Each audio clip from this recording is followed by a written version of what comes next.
तथागत बुद्ध ने बोधि वृक्ष के नीचे बैठकर 4 आर्य सत्य की खोज की। बौद्ध धर्म में 4 मान्यताओं के माध्यम से धर्म की शिक्षा दी जाती है। यह सामान्यता 4 आर्य सत्यों के नाम से जानी जाती है। ये 4 आर्य सत्य इस प्रकार है। पहला आर्य सत्य दुख, दूसरा आर्य सत्य दुख का कारण, तीसरा आर्य सत्य दुख का निवारण, चौथा आर्य सत्य दुख निवारण के मार्ग।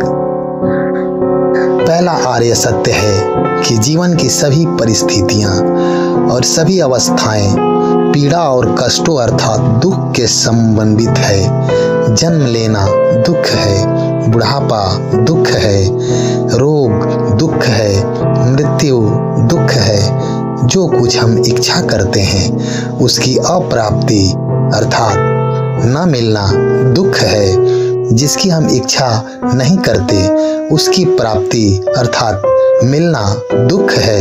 और जो कुछ हमें प्रिय है उसका वियोग सबसे बड़ा दुख है।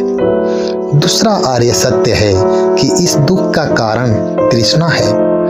भाव विभव में जीवन जीने की अति इच्छा हमें अपने चारों ओर की परिस्थितियों से उत्पन्न वेदनाएं अपने आप से पृथक होने का भ्रम पैदा करती है। यह भ्रामक तृष्णा अपनी क्रियाशीलता को अपनी स्वार्थमूलक इच्छाओं की पूर्ति के रूप में प्रकट करती है, जो कि मनुष्य को कष्टों और दुख के माया जाल में फंसा लेती है। तीसरा आर्य सत्य है कि तृष्णा के त्याग से ही दुख का निवारण संभव है।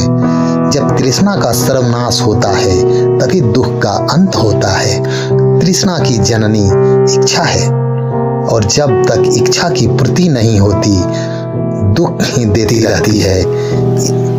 जब इन इच्छाओं की पूर्ति हो जाती है तो नई इच्छाएं जन्म लेने लगती है और उसी से नई नई चिंताएं और दुख उत्पन्न होता है।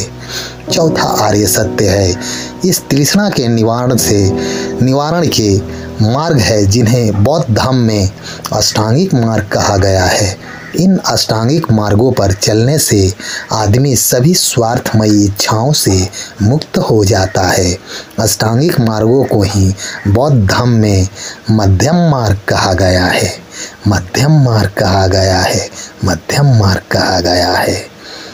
भवतु शब्दमंगलं, भवतु शब्दमंगलं, भवतु शब्दमंगलं।